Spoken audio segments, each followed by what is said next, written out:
Zvonění na oběd. Ten zvuk znal každý a každý věděl, co přijde.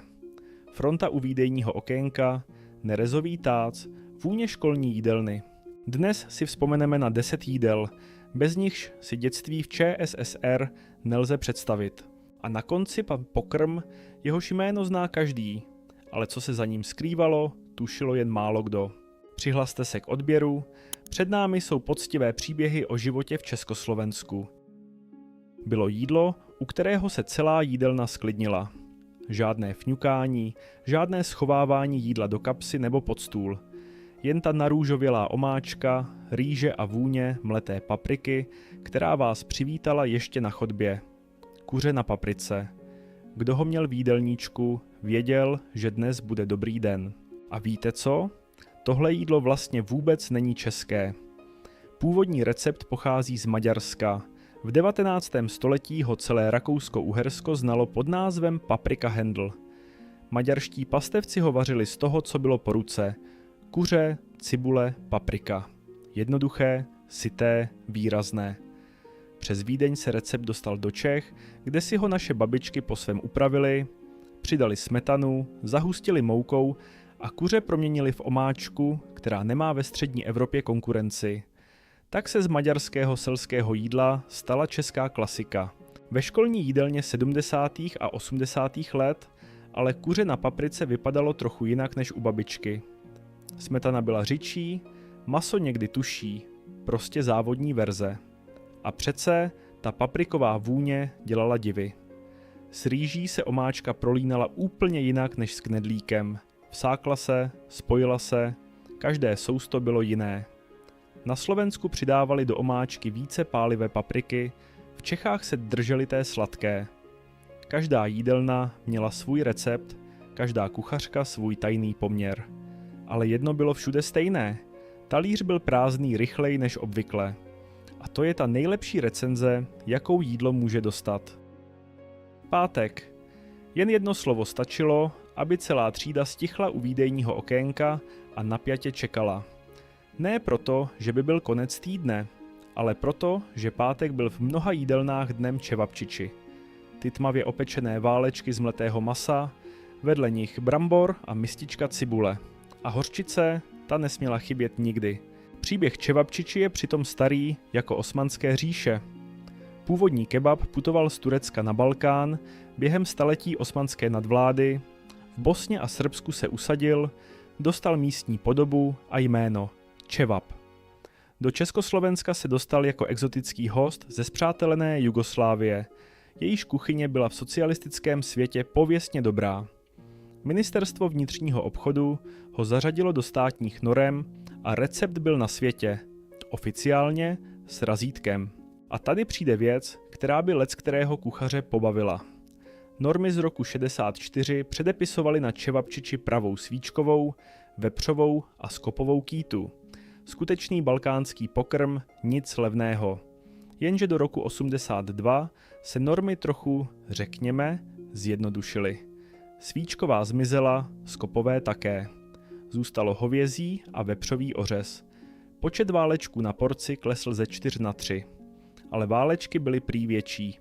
Tak to nějak vychází na stejno, viďte? Paní kuchařky dělali, co mohly.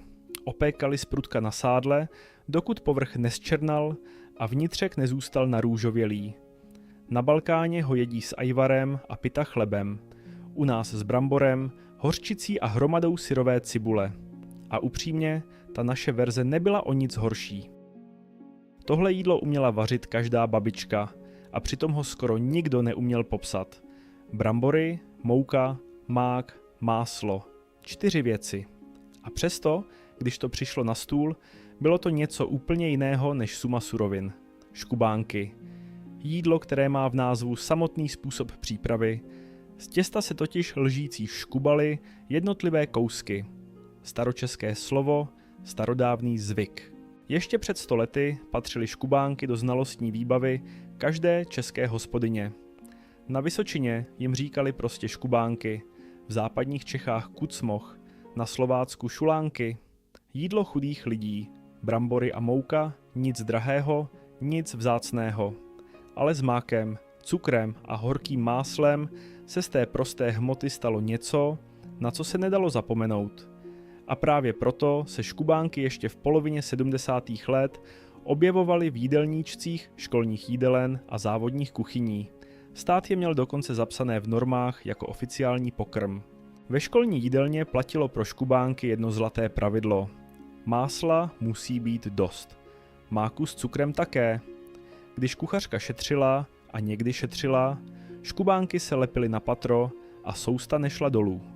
Ale když to bylo správně udělané, ta teplá, máslová vůně, mák, který se vsákl do každého kousku, to bylo jídlo, které děti buď milovali, nebo nesnášeli.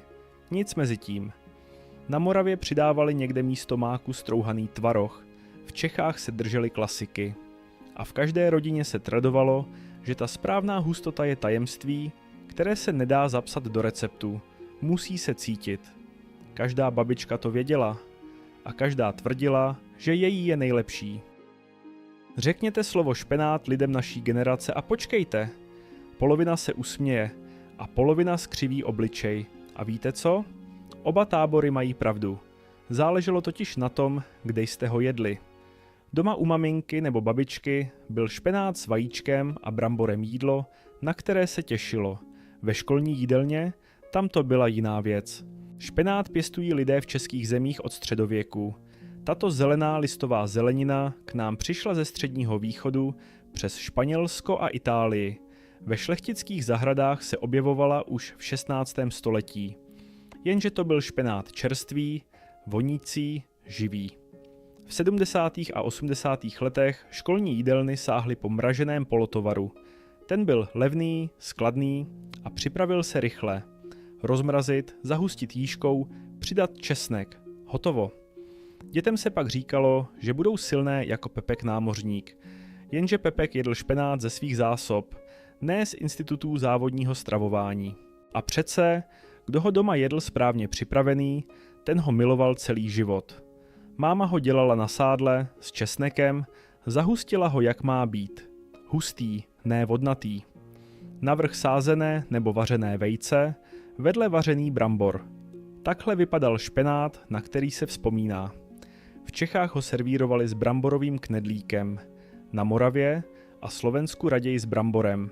Každý region si ho přizpůsobil po svém. A jedno bylo všude stejné. To vajíčko na vrchu bylo pro každé dítě to nejdůležitější. Špenát mohl být jakýkoliv, ale vejce muselo být správné. Tady se na chvíli zastavme, protože plněná paprika v rajské omáčce je jídlo, které dokáže rozdělit celou rodinu, stejně jako volby. Jedni ji milují od dětství, druzí ji dodnes nemohou ani ucítit, jen kvůli vzpomínkám ze školní jídelny. A pak jsou tací, kteří tvrdí, že ta ze školní jídelny byla vlastně dobrá. Každý z nás ví, do kterého tábora patří. Paprika připlula do Evropy z Ameriky, rajčata také, a teprve tady, ve střední Evropě, se z nich stala tahle kombinace, která nemá jinde na světě přesnou obdobu. Maďarská kuchyně, balkánský vliv, česká hospodyňská tradice, to všechno se sešlo v jednom hrnci. Babičky přidávaly do rajské skořici a hřebíček, jinde dávali česnek a tymián. Každá rodina měla svůj recept a každá tvrdila, že ten její je jediný správný. Spory o složení rajské omáčky fungovaly v každé vesnici jako místní sport. Ve školní jídelně ale žádný rodinný recept nebyl. Byl státní normativ. Mleté maso smíchané s rýží, paprika naditá do pevna, rajská omáčka z protlaku zahustěná moukou. Výsledek závisel na kuchařce a na dni v týdnu. Když měla paní kuchařka dobrý den, paprika změkla jak má, omáčka voněla a fronta u okénka byla 2krát delší než obvykle.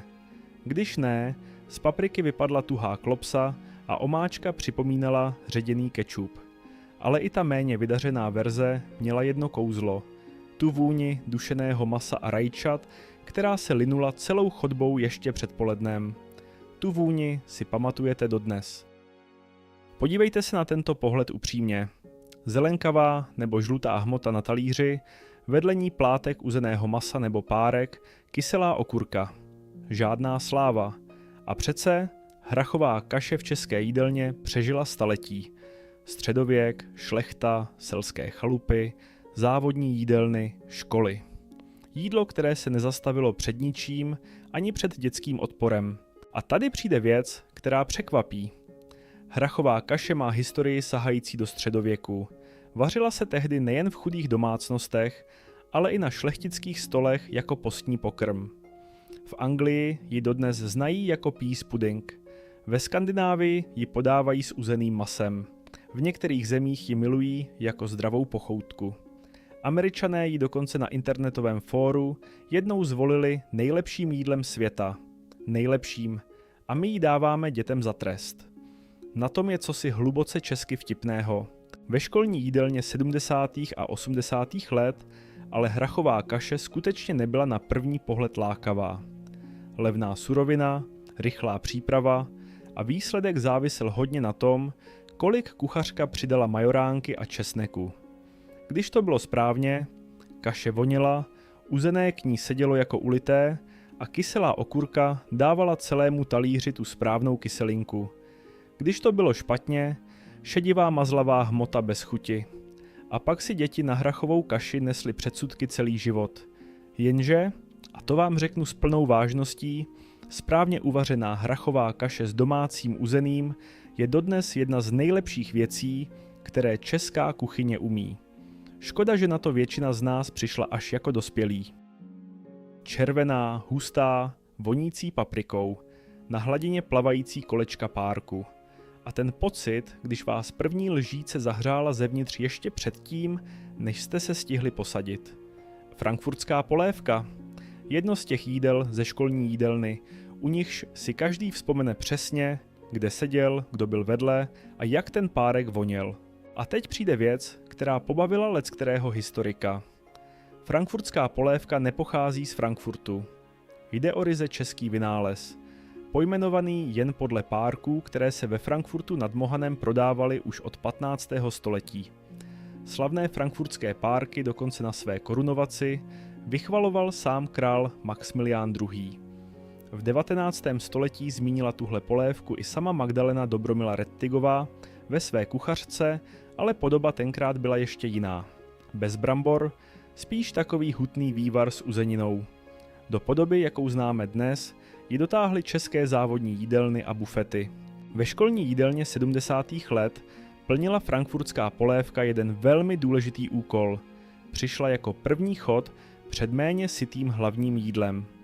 Buchtičky se šodó, rýžový nákyp, bramborové šišky, taková jídla sama o sobě nenasytila. Ale s frankfurtskou polévkou před nimi byl problém vyřešen. Paprikový základ, kostky brambor, česnek a ta kolečka párku, propojilo se to v hrnci do něčeho překvapivě dobrého. Někdo ji nazval pramáti všech bramborových buřtgulášů, ale to jí na oblibě vůbec neubralo. Podívejte se, co se dělo ve třídě, když se ranním koridorem pronesl šepot: dneska jsou palačinky.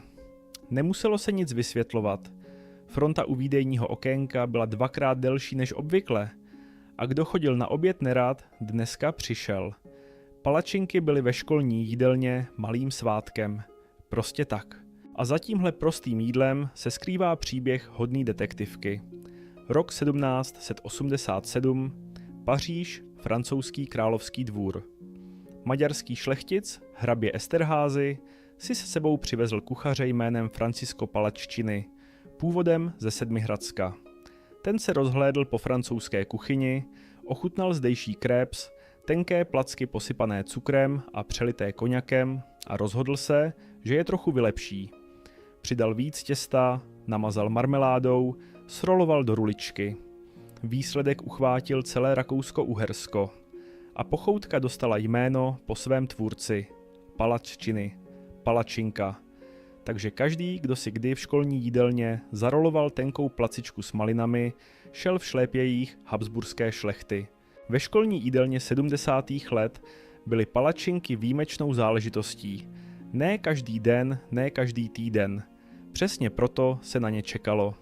Tenká placka srolovaná s džemem, malinový, švestkový, meruňkový, záleželo na zásobování. Někde přidali kuchařky trochu moučkového cukru navrch, jinde tvaroh. Na Moravě je dělali trochu silnější, v Čechách tenčí. Ale jedno bylo všude stejné. Talíř byl prázdný rychleji, než zazvonil zvonek na konec oběda. A ten, kdo se opovážil nechat palačinku nedojedenou, ten si vysloužil pohledy celého stolu. Pozor! Teď přichází jídlo, u kterého se zvedne obočí každému, kdo někdy stál u výdejního okénka. Svíčková. Ve školní jídelně. 2 slova, která k sobě zdánlivě nepatří. A přece ta smetanová omáčka s kořenovou zeleninou, knedlík nasáklý do zlatova, ten brusinkový terčík na vrchu, to byl pohled, u kterého se zastavil i ten nejodměřenější školák. Jenže tady je třeba říct jednu důležitou věc. Svíčková z jídelny nebyla svíčková, jak ji znáte z domu. Pravé hovězí z části zadní kýty bylo v 70. letech vzácné zboží a závodní jídelna si ho dovolit nemohla. A průzkumy to potvrzují dodnes. Svíčková na smetaně je přesvědčivým vítězem oblíbenosti ve školních jídelnách, jak v dobách ČSSR, tak dnes. Není jiné jídlo, které by tak spolehlivě spojovalo generace. Babičky, maminky, děti, každý má svou vzpomínku na tu první lžíci smetanové omáčky, jak pomalu stékala po knedlíku. Doma byla svíčková neděle. V jídelně byl svátek uprostřed týdne. A ten rozdíl, to bylo přesně to, co ji dělalo tak výjimečnou. Tak, tady jsme. Na začátku jsem slíbil, že vám na konci povím o záhadné zkratce, kterou znal každý školák v Československu, ale málo kdo věděl, co přesně za ní stojí. UHO. 3 písmena, která pro jedny znamenají nostalgii, pro druhé noční můru a pro cizince naprostou záhadu. Univerzální hnědá omáčka. Připravovala se z kostního vývaru, cibule, mouky, tuku, soli a pepře. Nic víc, nic míň. Žádný recept na ní nenajdete ve starých kuchařkách. Nebyla to kulinářská kreace, byl to systém. Kuchařky v závodních a školních jídelnách 70. let potřebovali omáčku, která se hodí ke všemu, k hovězímu, vepřovému, drůbeži, knedlíku, rýži, bramborám i těstovinám. UHO bylo odpovědí na tuto výzvu. Základ ze zásmažky a vývaru, zahustit, předsedit, dochutit. A bylo hotovo. Přitom Britové mají úplně to samé, říkají tomu gravy. Přidávají výpek z pečeně a podávají ke každé nedělní pečeni. Ale to jim nikdo nevyčítá. A tady přichází to nejdůležitější, proč UHO dělí lidi na 2 tábory dodnes. Ti, kdo ji nenávidí, ji jedli příliš často. 7krát týdně, bez citu, ze špatného kostního bujonu. Ti, kdo ji milují, ji zažili jednou za čas, pořádně uvařenou, se silným vývarem, správně ochucenou. A právě tahle omáčka byla ve skutečnosti základem všeho. Svíčkové, znojemské, španělských ptáčků, omáčky na houbách. Bez UHO by česká kuchyně v jídelně prostě nefungovala. Nenáviděná, posměšná, nezničitelná, přesně jako každá legenda, která přežije svou dobu.